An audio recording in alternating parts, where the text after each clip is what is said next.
First thing I did, literally, when I woke up and saw what the hell happened, I hit up all my guys that work at the port. Some breaking news out of Baltimore. The Francis Scott Key Bridge plunging into the water overnight. You're watching it on TV and it's just so unbelievable.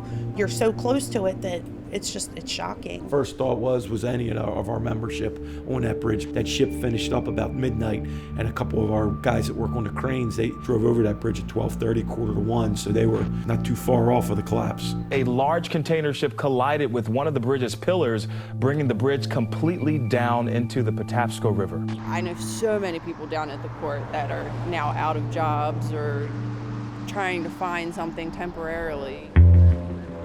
Normally, this route would be filled with huge container ships like the one that struck the Francis Scott Key Bridge behind us right now. And it toppled the bridge into the water. It took the lives of 6 workers on the bridge, and it ground business in the Port of Baltimore, where we are right now, to a halt. And we came out to the neighborhoods to see what effect that would have on the 15,000 workers who keep $100 to $200 million worth of goods flowing through this port every day. And everybody who kind of depends on this their life's up in the air right now. The people who live here, their biggest concerns are a lot different from those of the big corporations that use their labor on the docks, or much of the media that's been covering the disaster. Amazon, Home Depot, and FedEx, they're still assessing the economic potential cost. The global economy and U.S. supply chains feeling the impact of the tragic collapse of the Francis Scott Key Bridge in Baltimore. Shipping giant Maersk stock closed down yesterday, although off of the lows when the company confirmed it was chartering the container ship that crashed into the bridge. I feel like they're complete idiots. Like, come on now, we got lives we still gotta find, and y'all open worrying about the financial struggle? Okay, I get it. We might get hit financially for a little while, but what's more important, y'all pockets or the lives that we lost in the water at 1:30 in the morning? People are just so quick to jump to money, when they only realize people really lost their lives. The companies that controlled the ship that sank the bridge are trying to limit their financial responsibility for the catastrophe. And we did learn this week that the ship's owner petitioned a Maryland court to limit any possible liability, any payout, to $42 million. What these companies don't realize, like, people are putting their lives on the line daily to complete work related to them, you feel me? So it's like, it's definitely disappointing to see, like, they don't even take responsibility. People lost their lives. The victims of this tragedy, 6 construction workers who were all pursuing the American dream. I've been there over 1,000 times, probably, I've lived there all my life. But the sad part now is about the 6 guys that are at the bottom of the channel. Then I pray for their families. I was doing, like, research on the guys that actually died in the incident. Like, they were real good guys. Like, a lot of people said a lot of good things about them, so that's just real devastating, man. As soon as he heard the news, a painter from Texas sped to Baltimore to begin work on a makeshift memorial to the victims, who were all from Latin America. For so many workers, the deaths are a haunting reminder of the risks they take to earn a living. Working for the port is more of a hazardous condition because you're dealing with all types of weather. You're dealing with maybe hurricanes, slight hurricane issues, rain, snow, sleet, hail. For port people, they need to get paid more because they're dealing with such dangerous equipment all around them 24/7. Keep thinking about the victims. You just keep putting yourself in the position of the people that was working on it. I work construction, so I know what it feels like to be on the highway working. Like, that's normal. As we spoke with locals, we found different stages of grief.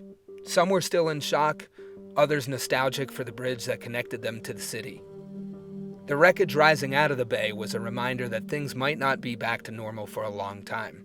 The ILA members unload and load cargo off of waterborne vessels, so everything from toilet paper to medication, the car you drive, farm equipment, everything is coming in and out off of a vessel at a port. Well, we have 2,400 deep sea members, another few hundred processors in our coal facility. Of those, 1,800 are probably without work, so it's a major impact on the local. Everything's so fucked up right now. Like, you can't even buy groceries on a 1-week paycheck of unemployment, and they deserve more than that, So, whatever's fair and livable until it gets resolved. The community's actually been really great. I know a lot of the firehouses are getting together and we're helping out the first responders that were there. A lot of food places are donating food or money to different families. I know there's GoFundMes going around for the different families, and there's a lot of community support, Closing ranks and helping one another is second nature to folks here, but it can only do so much. What they worry about is whether people in power will provide workers with help once the cameras leave Baltimore. In my opinion, the government is the most corrupt, organized crime in the United States. The skepticism is well earned. JD was a steel worker at Bethlehem Steel, which shut down in 2012 and left thousands of workers without pensions or a safety net. Others in the neighborhood are more cautiously optimistic. Emphasis on the cautious. Who knows when or if the money will come through, or what you'll have to do, jump through hoops to get it, or when you'll have to pay it back, or if you do, or it's just a whole mess. Whether it's the union officials or the government, someone's got to take care of these people because they're extremely important to just about everybody. Fabrizio Scotto co-owns Vinny's, an Italian joint where longshoremen come after work. Brandy co-owns Robbie's, another spot for workers after they clock out. Hopefully they do, offer some type of assistance. As a business owner, yes, I understand that businesses are affected, but really it's the port workers. We're not asking for them to carry the whole load internally. We're going to take care of a lot of things, such as mentioned earlier, the benefits and health insurance, and that's a major expense. We just need them to supplement their unemployment until they get back to work for a short period of time and make them whole so they can feed their family and pay their mortgage and pay for their cars and all the stuff, daily needs that they have. The Maryland legislature just authorized unemployment benefits for port workers who wouldn't normally qualify. It's a start, but locals say that far more is needed. For the workers, they got to be taken care of because they're the ones that are really affected. I still have business coming in. People are always hungry, which I'm eternally grateful for, but they have no work. No ships, no work. So take care of them. If there's some suspicion forming, maybe it's because working people have historically gotten left behind after catastrophes. The Small Business Administration has already set up 2 offices here for people to apply for loans, while business is booming for the owners of a giant marina on the other side of the bridge. Shoveling money to Amazon corporate isn't going to filter down to those individuals, you know what I mean? Some direct help to them. President Biden wound up visiting Baltimore while we were in town and made some big promises to the community. In the weeks to come, I want you to know we're going to continue to have your backs every step of the way. I guarantee you. So far, the Biden administration has moved to get workers compensated with credits from vacation time. They're trying to get some in new cleanup jobs too.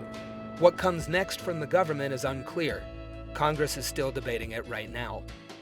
The one certainty is that while the port is still down, this working class community will do its best to keep one another afloat. I love Baltimore. It's I think one of the greatest cities. As soon as it happened, people stepped up, donations, concerts, support the poor. There's a lot of great things, and that just shows you how the people are around here. They'll do anything to help each other out. Hi, thanks for watching our video. If you like this story and you want more stories like this, be sure to like and subscribe to the channel to get more Perfect Union in your feed. And if you have stories that you want us to investigate, drop them in the comments below.